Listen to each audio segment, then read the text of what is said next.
Welcome to another episode of Off the Record with the Tacoma Ledger. We have a great one for you today, the best one we've done. Take it away, Jamenson. Nice. Well, I think a good topic is going to be talking about the generation gap. Now, you don't have to say what year you were born, but I'll just start. I was born in the late 80s. 2002. 2003. I didn't say be specific. Well, you could have said early 2000s. Sure people could guess. You could have said early 2000s, but okay, that's fine. So there's a age difference between us, obviously. You think? And, I think it'd be interesting to find out how we grew up, how things have changed, how things are kind of the same, what's similar, what's not, you know? But one of the interesting questions I thought about was, what's the first game console that you played on? Or was at your house? My family had a Wii. And I mean, obviously we had like Wii Sports to go along with it. I also remember distinctly having this Littlest Pet Shop Wii game. Don't remember anything about it, just remember that we had it. Well, how old were you when you guys had that? When you had that? I think I was probably like at least 6, maybe 7. I was an adult. That's crazy. I was an adult. That was already out when that came out. This is just going to be a podcast of us making you feel really old. Oh, okay. I might cry. No. Go ahead. Oh dear. No, I'll be fine. Mine was also a Wii. It was in my grandparents' house. My parents weren't super big on us having access to video games when we were younger, but my grandparents, they spoil their It's their job to say yes. Exactly. So I want to say I was 8 or 9 when they got one. We played a lot of Wii Sports, all the sports. And yeah, and then at some point my dad got an Xbox, which he once told me, I'm spilling his secrets, he once told me it was the worst purchase he ever made. What? Oh, sacrilegious. No. That's funny. But anyways, yeah, so the Wii was my childhood game console for sure. Okay. For me, it was the original Nintendo. You are old. Yeah. But see, it came out in 83. I wasn't born in 83. I was born in the late 80s. Okay, so, but yeah, that was my first game console because I think the Super Nintendo didn't come out till like the early 90s. I think like 93, 94 or something like that. And then we ended up getting that like later on. But yeah, I remember playing just the Mario game was the thing that came with it. Oh, Mario Kart. That was the other game we played. Oh, there you go. Duh. Yeah, Mario Kart. So I assume, yeah, for all that's funny that all of us was Nintendo. Yeah. That's really cool. But I also do remember going to some friend's house and playing the Atari. Did you guys ever play the Atari at any point in your life to this day? I don't think so. You've never played an Atari? I'm also just not a video game or game kind of person. Okay. Like, to this day, like, I used to love playing Minecraft. Can't do it anymore. Gives me migraines. It's really sad. I never got into that. I like Xbox, by the way. There's now your that I'm an generational adult. difference right there. Yeah. You didn't get into Minecraft. For me, like the next one that I did have what did I have? I did go through that. We ended up getting a Sega. We ended up getting, we never had a Dreamcast. I don't know if you guys remember what that is. Saying these words, do you have any idea what they mean? About 1 in 5. Yeah, so the Dreamcast, the biggest, I think, game on there was Marvel vs. Capcom, which is something you could only play at the arcade at that time. I remember arcades back in the day as well. Like, there's games there that you could not get on any console, that's what made the arcade fun. Let's see, the other ones, then we ended up getting a PlayStation 1 and 2 and Xbox, obviously all that stuff. And now that I'm an adult, I have a PC. So that's what I gave one now, which is, I'm glad I made the switch from that, by the way. I have a Nintendo Switch. That's all right, too. Which I only use to play Animal Crossing and sometimes Mario Kart. So, Mario Kart stuck around at least. Yeah, I mean, Mario is always going to be a thing with games. I mean, you can't have that and not have Mario. Donkey Kong for me, though. That's my favorite. I'm different. Are you now? I'm built different. No. But yeah, so that's the first console that I had. All Nintendo stuff. That's funny. What about music? What's like the first album you remember going to buy? Either with your own money or you're like, oh, Mom or Dad, I want to buy this one or whatever. I think I'm remembering two very distinct albums right now. They weren't albums that I necessarily bought, but they were albums that played in my mom's car. One was Lady Gaga's first album. So that was one we had on a CD. And then another one was Midnight Memories, One Direction. Those were like, I very distinctly remember listening to those in the car. For me, it was different because for me, I grew up listening to like a bunch of Christian music. Like I said, I grew up in a Christian household and just going to church all the time. So we couldn't listen to anything, right, secular or whatever. But I remember when I was a teenager, me and one of my cousins ended up going to buy The Blueprint by Jay-Z. Then that was on tape.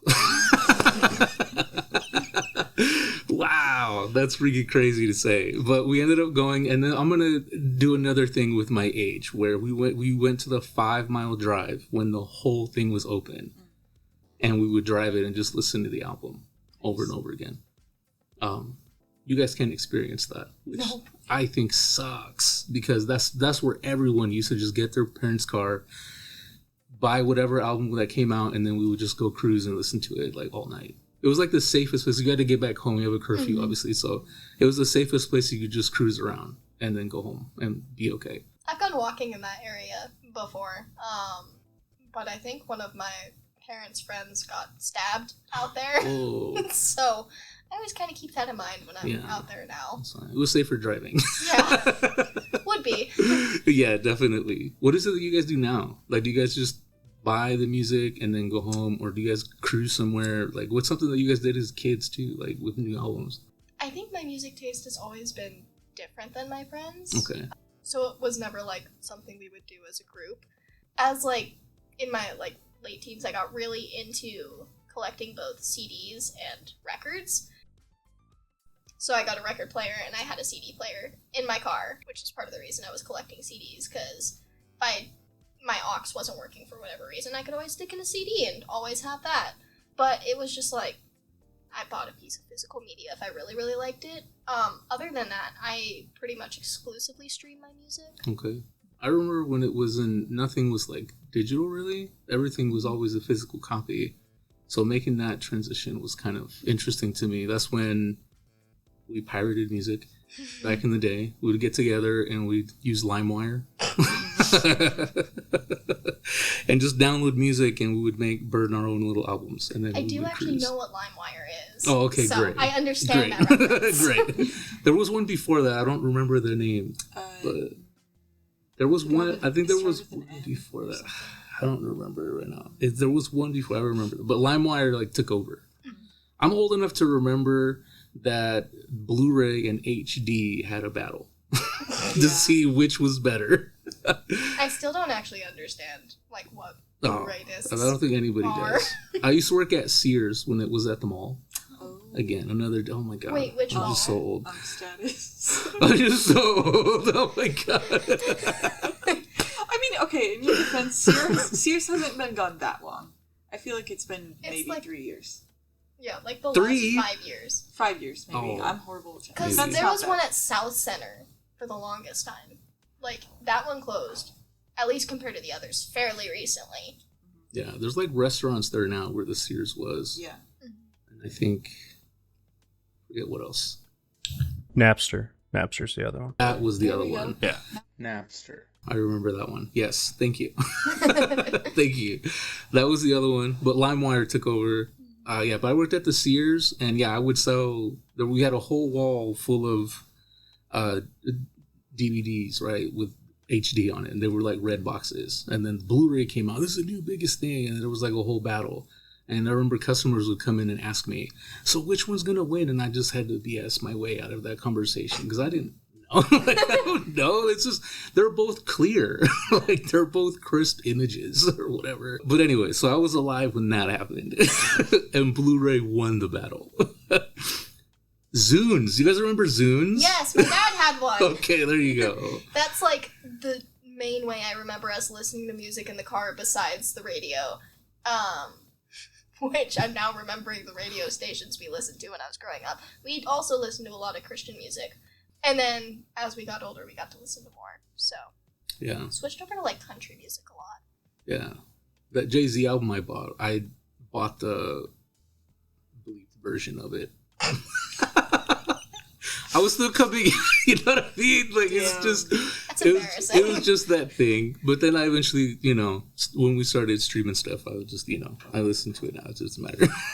But and a bunch of other stuff. Like, I got onto that stuff a lot late. Like, I'd never listened to Tupac, which is like, one of the biggest ones in hip hop, until like later on in life. So that's interesting to me. So I have a whole different dynamic when it comes to the age gap, because I feel like I'm a lot older than I really am, because I maybe younger, I don't know how you would look at that, but I got to listen to this stuff like a lot later than I guess I would have if I didn't grow up at the house that I grew up in. Not complaining though. Obviously. I'm not complaining, I promise. I remember when the internet wasn't a thing. That's the crazy part. And it was just an idea that they were talking about. Computers at home were not a thing. I remember when we first bought ours, it came in a big box, because I think they shipped it to our house or something like that, and then my brother had to figure out how to set it up, and then we had to figure out how to work it and stuff. I don't know what it's like to grow up with, being so young, like 6 or 7 or whatever, with the digital world, having Google. What's that like? What's that like since you're a kid? Oh, God. I don't think I should have had the access to the internet that I had at a young age. But my dad worked in tech, so he liked to buy the shiny new toys when they came out. So, like, first time I got a tablet, I was, like, fairly young. And I think, like, having access to the internet at that young age, like, can do some serious damage to, like, your brain development and your attention span. I was lucky that I really enjoyed at the time, and to this day, reading. So I spent a lot of time reading, and I think that really kind of, like, made the effects a little less bad. But growing up with the internet is weird. And also the internet was weird when I was growing up. Like, there were so many things just on YouTube that should not have been there. Yeah. I mean, it's it was a new thing for everybody, but what's kind of your experience, you think? I think mine might be a little bit different than some people who are right around my age, because my parents were, in a way similar to yours, a little more strict with technology and things like that than a lot of my friends at the time. So when my friends were all starting to get like phones, iPod Touches, a lot of people got an iPod Touch before they got a phone. I remember when those came out, yeah. But yeah, I got a Kindle Fire. I don't know if That's you guys what I remember got. this. That was my first tablet. Yeah. And I believe they like restricted, I don't know if you could access the internet, but whatever, I couldn't on there. The answer is yes, you could. Okay. But there are restrictions that could be put in place. So Because my dad also tried them, but they didn't work very well. Okay. My sister and I kept finding workarounds. Well, you were a smarter child than me, because I never found a workaround. But, so it was pretty limited to, we just had like Minecraft on there, and then like whatever music our parents had allowed us to put on there. So I think mine was like a softer launch into having a phone or access to the internet and social media and stuff. But I feel like once it kind of breaks containment, then you just go all out. Yeah, I had full-on access to a everything. computer before I even had my tablet. So Yeah. For us, it's kind of for me, it was kind of crazy, because my generation, we had computers, but the download speeds were so terrible. If you wanted to look up like a picture, for example, of something, you type it in or go to some website, it just take forever to load. It would take forever just to log in. You got to log into AOL, and that sound that took forever. And sometimes it wouldn't even connect after you waited. So you'd have to start the process over, which was insane. And not to mention, if somebody picked up the phone, you'd get logged off the internet. Oh. I think they should bring that back, actually. I mean, maybe that'd be good, really yeah. Funny. That'd be funny. That'd immediately make my dad so mad. It's funny because I remember a time before Google where like people would just say things and you couldn't like verify. You just have to take their word for it, which is, I don't know, to me, I don't know what to think about that, honestly, where it's kind of like you didn't necessarily think people were lying, but now it's kind of like suspicious. You got to be on your P's and Q's because somebody could just Google it. Everybody has a phone, so I mean, my experience was different growing up. Growing up with PowerPoint, I remember I was in high school. I remember I was in high school. What grade was I think I was 10th, 11th grade or something when they were teaching us how to start using it. This is what's going to take over or something like that in like the business world. In the business world or some presentation thing. You could do your resume. Like they were, introducing it to us that way. And now we just use it. Like it's nothing. So I remember a time without it and then I remember learning it. But for you guys, it's always been around. What do you imagine we did, well, at least my generation did before all of that? Like, say that you never had a conversation. What did you ever imagine? Like, what the hell were people doing back then? Went outside. Played with friends. Played with people in the neighborhood. Went on walks. Read books. Yeah, I remember Well, go ahead. Oh, I was just going to say, which, like, to be fair, that was a lot of my childhood. And mine. Yeah. I think, like, Yeah. we're also, again, like, at that tipping point where I think we did have, like, a normal, what would be considered to be, like, a normal pre-internet childhood to a certain extent. It just, when we, like, hit around teenagehood is when it got dicey. Yeah, I remember, I think I was at least maybe 13, something like that. No, maybe 12. And I would just get on my bike and just leave. And my parents didn't know where we were at. There was no phones. I didn't say, you got to tell people where you're going to be, right? If they're going to call you. But there was no one. I just went out. And I would leave. I would ride my bike for miles. And then come back home when it's dark. That was just my life back then when I was like 11 and 12.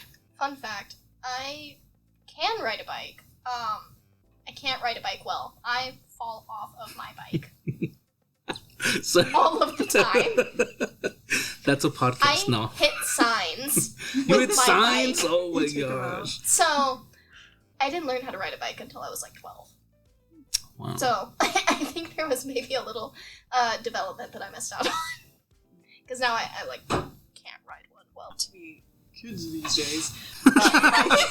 So older than me. I don't know if either of you use Snapchat. I haven't used it in probably 5 years now, but they have the feature that, like, the Snap Map, where anyone you know, I mean, you can choose to have it off. At least when I was on Snapchat, you could have it off. But, like, anyone you know could see where you were at any given moment, like, the last time you checked Snapchat. They have that on Instagram. They have that on Instagram, too. Instagram now. My one point of pride is that I never downloaded Snapchat. Honestly, my good for entire you. adolescence. Like, still don't have it. It's not worth it. But I just always thought it was a really dumb app. What do you mean you can't go back and look at what you sent to other people? Yeah, well, and then that's a whole thing, because then people can send whatever they want with it. Won't go down that road. But there's an implication there. Yeah. I do think it's obviously very different than what you were saying about just going off and doing whatever you wanted, sunset, sundown, more or less. But just when you think about, like, my little brother's, he just turned 15, and his age group, like, it's totally normal for them to just have their location on for all 300, 400, 500 of their Instagram followers, which to me, like, I'm at the age where that blows my mind. That seems like a bit much. It's I don't need that many people knowing where I am. Yeah, no. It's a lot. I share my location with my parents, but I don't, like, we have Life 360. I check their location more than they check mine. Honestly, I just want to know what they're doing. Yeah, I'm nosy. I'm nosy. But, like, not wanting to know where somebody I met in 8th grade and was, like, acquaintances with. I don't need to know where you are. No. You know what I mean? I don't know. It's just very strange that that's just a part of how kids grow up. I was watching this stand-up talk about kids today, like you're saying, right? Yeah. Like, it's like, he's like, kids today will never understand what it is like to be around your friends outside playing and then step in dog poop and have to clean it off your shoe mid-conversation. Like, I will say I definitely did that. I think I'm at the age where I Same. Okay. It's happened at least once. Okay, so maybe you guys are older than that. But he's I talking get what about. you're Because saying. that's funny, because he went into the whole thing, and I was laughing because I that's think the exactly point is what I used to do. I think the point that stand-up was trying to get to is that kids don't play outside anymore. They don't. Well, obviously that's the joke. That's the joke. But yeah, I thought that was kind of interesting. So I was like, when we were gonna talk about this, I was like, I'm gonna bring that up, which will be funny. Because I don't know. Obviously, you guys are younger, but it's you're adults now, but it's kind of like, I don't know what it's like when you guys grew up. I know what it's like when I grew up and stuff like that. So one of the things that has stood out to me, and since we're on the topic of like the internet, is back in the day, we went to libraries. Back in the day when I was young and educated. No, sorry. We had to discover things on our own if you wanted to, which meant we went to the library. Like I said, back then, not everybody had computers. I mean, even today, probably not. But back then, obviously, I think way less people had computers at home. They were super expensive, too, when they came out. It was kind of crazy. We went to the library to check the internet if they had it. People worked on their resume there. They, did stuff there for work and all that stuff. But today, there's algorithms, right, to tell you what you like, what you don't like. And to me, that's offensive because you don't know me, bro. Like, you don't know me. This computer doesn't know. But we didn't have those pressures back then. I at least didn't grow up with that pressure of like here getting stuff pushed on me. The only time that I did is when I was watching TV and it's commercials. And obviously, we know what those are about. But they switched up their tactics. So what was it like growing up with that? Like, the algorithm? See, I think it's become a much bigger thing since like TikTok got really popular. Yeah. Especially like with the rise of like Book Talk and other like niche communities on there. Like for me, I get recommended like books by people I don't know all the time. However, I'm not really the kind of person to just take a recommendation at face value. I'm the kind of person, I really like going to used bookstores because I like just like hunting down random things that I think sound interesting. And to me, it's like having a book just recommended to you by someone you don't know and doesn't like know your taste at all. I'm just like, well, why would I take your word for it? It's like, you don't know what I like. I might absolutely hate this thing you're saying. Oh, this book is so good for X, Y, and Z reason. And I'm just like, what is it? Maybe not. So, like, I mean, some of the books that I have collected over the years are books that have become popular on Book Talk, but it's like, that's not how I got to them originally. It's like I stumbled upon them one day. It's like, I'm sure someone probably recommended them to me at some point, but it was probably someone that I knew. I don't really take recommendations from social media at face value. I'm like, I'll go look for books myself. Yeah. When did you become aware that, there's an algorithm pushing something on me? Like, how old were you? Do you remember at all? I would say I was probably around 14, 15. And that was like on the phone? Or, yeah, on social media. Something we were talking about a little bit earlier was all three of us are interested in, like, media in different ways, but art, media, film, books, etc.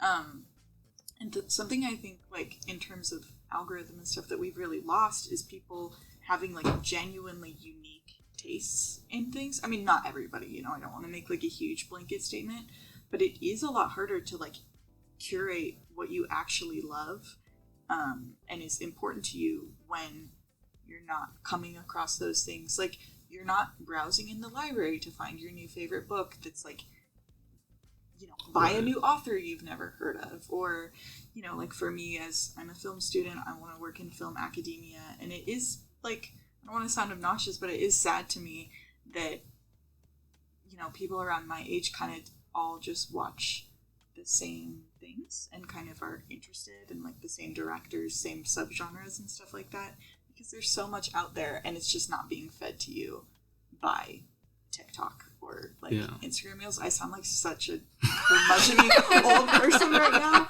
but, like, I don't know. I think that's, if you work in any sort of, like, arts or humanities, that's really important to be able to, like, take ownership of what you love and what's important to you. And I think that's, like, something that's really sad, that it is a lot harder now to really think deeply and critically about. Yeah. When I was your guys' age, I worked at Hollywood Video. Not around anymore. again, my age. But is it like Blockbuster? Because I know what that is. Yeah, it's like Blockbuster. They were the competing company. I'm not going to say what's better or not, but they just rented movies. That's all they did. It's but Blockbuster. I have a sweater What that says about video Blockbuster. only? We can't forget Video that. only. They existed too. Right. Video only. I think they still exist. I think there might still be one. One by the mall. Yes. Yeah. I think it might still be there. Yeah. But when Or at I least the signs when I still there. worked there, right, we displayed like our picks or whatever for movies sometimes. And when I worked alone, when I finally became like a shift manager or whatever, they had us play this promotional video like on the TV, and I was like, I'm done with this. It's kind of boring. I'm done. Like I just want to see something else, and so I would throw in movies. Obviously, I had to throw in like something family friendly. I couldn't throw in nothing like crazy. But usually, families that would come in, they would say, "Hey, is that movie available?" Because they would go see if there was a copy of it, and they're listening. I was, "Oh, this is the only copy we have," and then they would end up renting it. Which I thought is interesting because you just stumble upon something. Oh, I haven't seen that in a while, or or it looks interesting and something like that. So that's usually how I recommend it. And a lot of people used to come back and say, "Hey, I like that movie that you recommended. It's recommended me another one," something like that. But again, like the internet was here then at that point. But I think that was like when the transition was happening of the algorithm and social media. Go ahead. I was also just going to add, like, with what you're saying, I think it also speaks to the community that can come with, I don't want to say consuming, but, like, art. And that is such a deeply human thing. And I think, like, having an algorithm structure everything for us, like, it takes away that human aspect of, maybe your customer would come back and say, "Oh, thanks for the recommendation, blah, blah, blah. What else do you recommend?" Like, and we've lost a lot of that. I had the opposite too happen where I didn't really like that movie. Yeah. It's But I mean, it's you still watched valuable. it, and you walk away with a story. Yeah, I think I would rather like talk about like book recommendations and stuff like that with people I already know. It's just like a lot of my friends really like books like I do, and sometimes we have similar tastes, sometimes we don't, and we're able to like be like, "Oh, well, I don't necessarily know if you'd like this because I know you haven't read anything like this, but maybe you should like give it a try." And like that's a really good way to like just try new authors and things like that. It's one of the reasons I really like my book of the month subscription I have right now. Nice. It gives you like 5 to 7 hardcovers to choose from every single month. It's like a variety of genres, and I get introduced to so many new authors that I didn't know existed. Yeah, like one of the things that I think your guys' generation really missed out on is the movie going experience, to tell you the truth, because I remember going to get in line. Not only that, but I remember like you just had to show up to the theater, and whatever was playing next, you watched or you waited around or something till the next thing that you want to see was there. So there was no way to find out. Your seats. And you didn't get to choose your seats, first come, first serve, and that's why you end up having to go early to get in line.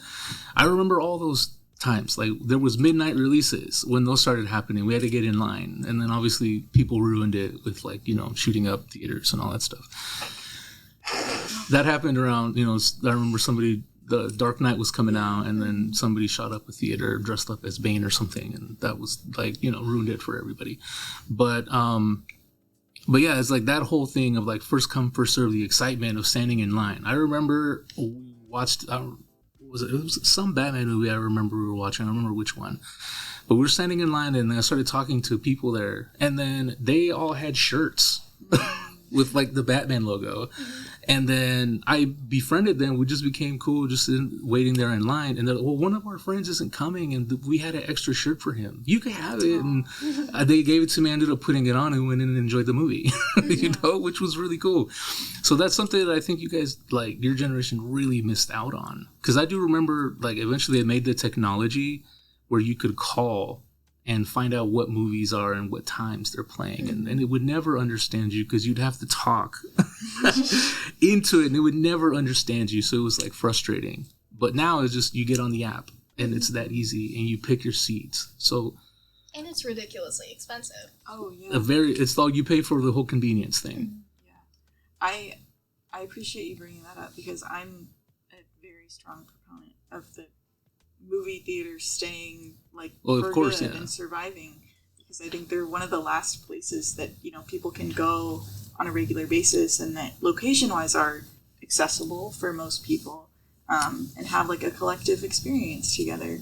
But yeah, I mean, it is, that's a whole different tangent and topic, but yeah, it is so outrageously expensive. Not everywhere, like the Blue Mouse and the Grand are more affordable options for around here, but And I they're mean, you know, independent. exactly, yeah. But if you have a family of 4 and every ticket runs you, let's say $20 if you don't go to a matinee, that's $80. That's a lot of money. Yeah. And you know, if you get 2 snacks, then you're up to $100, and that's just. Yeah.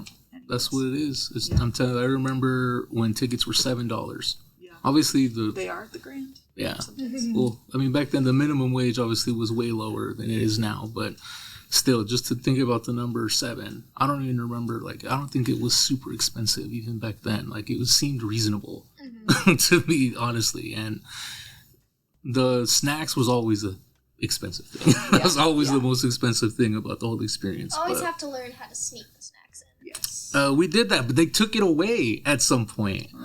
I remember, like, you couldn't take bags anymore. You couldn't take like people couldn't take purses or nothing, and because they took that whole thing away. I can still take bags into my movie Yeah. theaters. Yeah, I bring meals in sometimes. no, but that's starting to come back now. We're able to take in, but again, Technically, we're not, but it's easier to get they're away. not checking anymore. Movie theater staff doesn't care unless you're like evil about it and make a giant mess. Yeah, so I don't know. I mean, this whole You don't get paid enough to care. see, when I was like an adult, when I found out this whole algorithm thing started pushing things on me. Not to mention, like, you say stuff and it just pops on your phone, like the next thing. Like, hold on a minute, I didn't have my phone on me. How did she find that out? Like, that's the scary part about it. I don't know, that's what I think that's interesting to me growing up with that. So I mean, the only defense that I think your generation had was just really your parents, like, looking out for you. Did you guys see this documentary? I forget what it's called. I wish I knew the name of this thing, but it was on Netflix, and it was about that whole social media culture, and they followed like this. They followed like 3 individuals in a movie, if I remember, how their experience of social media was, and like statistics about, like, you know, suicide and stuff like that among young girls when that whole social media thing started coming out, because it's like you just put this fake life on social media, right? That just isn't real, and just so people could envy you. So people that couldn't have that life, like, you know, they try to glamorize their life with something, but when it wasn't that, you know, the tragic stuff happened. I don't know. Did you guys ever experience something like that growing up, or know somebody like that, like where it was like a tough thing? Social media for me personally is just like kind of weird. I never approached social media with that mindset. Social media for me was just a way for me personally to like scrapbook parts of my life. So like I post like a lot of photo dumps, and I've always done that. It's like, here's the photos I took this month. Here's what I did. Yeah. This is fun. And I don't really think too deeply about what other people are posting. I never have. But I definitely understand why people approach it that way. I think it's a really easy way to think about social media. I just weirdly never thought about it like that, like myself. Yeah, even I think for me, I was an adult when I got my first phone. It didn't have it wasn't like a smartphone or anything like that. It was like a slide or flip phone or something like that. All we had was games and texting and stuff. We had a thing like social media. It was called The Loop. I thought you were going to say MySpace. No, I mean, we had that too when the internet was, but before all that stuff, like we had something called The Loop, where it's like a phone chat line or something. And then we ended up getting, you know, MySpace, and then top 5 friends, top 10 friends, and people would call each other, hey, I'll come on your top 10, and it was like this like weird thing. It became then whoever had the dopest looking MySpace page or whatever. It's like, come on, yo, the stuff that we like talked about. But I think when the smartphones came out, I was like an adult already, and I think it did tap into some of those insecurities that you just kind of aren't over yet, and you don't really know you have them even sometimes. But that whole thing of like being loved and being liked, and maybe I am more alone than I think I am or something, those things like kind of just start to infiltrate a little bit, because like what you said is like, it's just so in your face. So experiencing that as an adult, I don't think it was that different from like maybe what you guys experienced. It's just, I think, a human reaction to things of, you know, when something's getting thrown in your face so many times of like, maybe, you know, maybe you're not as cool as you think you are, or you want this thing, or your life isn't as grand as like this other person's, or your post that you do doesn't get as many likes or shares or comments or whatever it is, right? So it does tap into those insecurities. So I don't know. I don't think it's that different from, that's the part I think is the same, because it's just the experience I think with social media all of us would have. I think one of the best things Instagram ever did was giving the option to like turn off the like count, because I got a lot less weird about just posting my photo dumps after I just turned that off for every single thing. I'm like, I don't have to think about it. I'm just posting it because I want to. Yeah.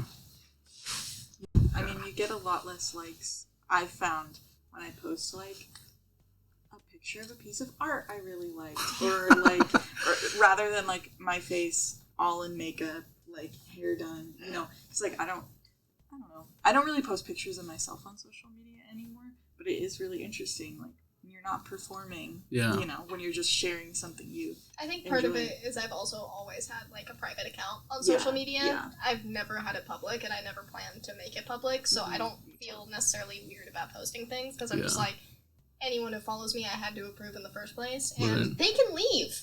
Right. That's a good outlook. Yeah, I mean, it's just, the whole thing is kind of like, it opens up this whole world to you, but you don't really need it.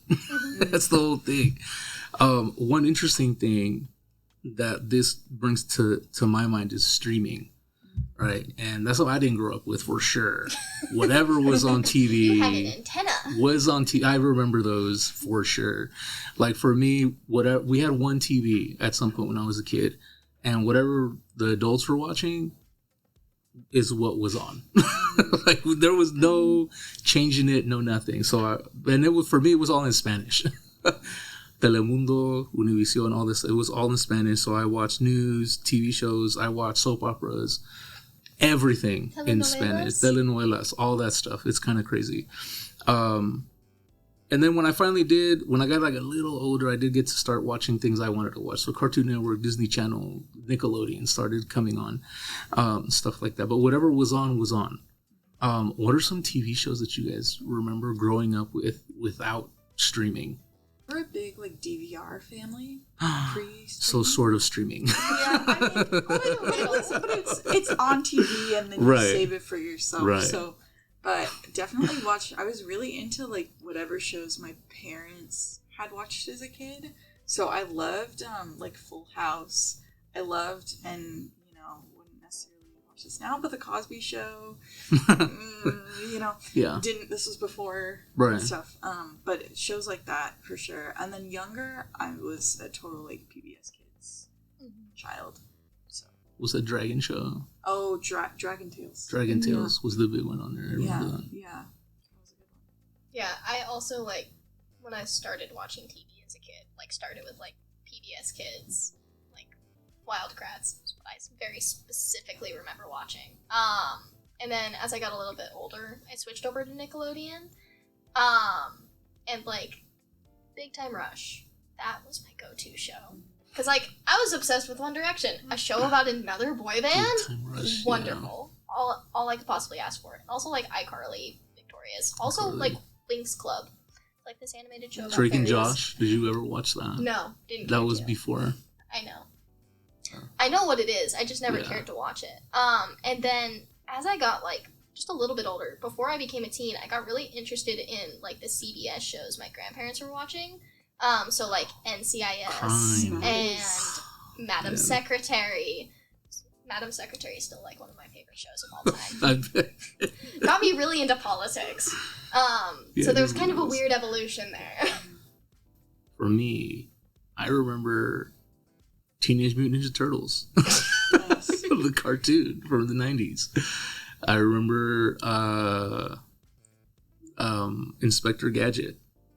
Looney Tunes. I'm sure you guys watch Oh, Looney yeah, Tunes Looney as well, Tunes though. for sure. I did not. You didn't watch Oh. Looney Tunes? No, I know of Looney Tunes. Yeah. Never watched it. Once again, another thing I just didn't care to watch. Might be a generation thing, too. I had niche interests as a I kid, bet. too, so... I mean, if that is a niche, though, Looney Tunes, that was freaking crazy. Looney Tunes is wild. I feel like that's a more, like... A lot of people have watched Looney Tunes. Yeah, I Like, think so. Most of the people I meet have watched it, and they're like, oh my god, you haven't watched it? I'm like, no, don't really care to. Yeah. Not interested. See, some other ones from the 80s that were still on TV. Transformers. The Transformers. I remember that, watching the Wildcat. Thundercats, that's what it's called. Watching that. And then a bunch of anime started coming on, like Dragon Ball Z and stuff like that. Tenchi Muyo is another one I remember. My sister was like super hard into Sailor Moon. I don't know why to this day. It's kind of lame. But it's it I is can't what it is. speak for actual anime. Closest thing I've watched is like Avatar: The Last Airbender and Legend of Korra, which I know you have opinions about. Save those opinions for another episode. No. Yeah. We're done. We're already at like 50 minutes. Cameras are dying. So What? No way. We We've talked been for talking 50 for that 48 minutes and 39 seconds on this. It felt shorter, didn't it? I swear it was like Yeah. shorter. It's 7:41. It is so I gotta go. Please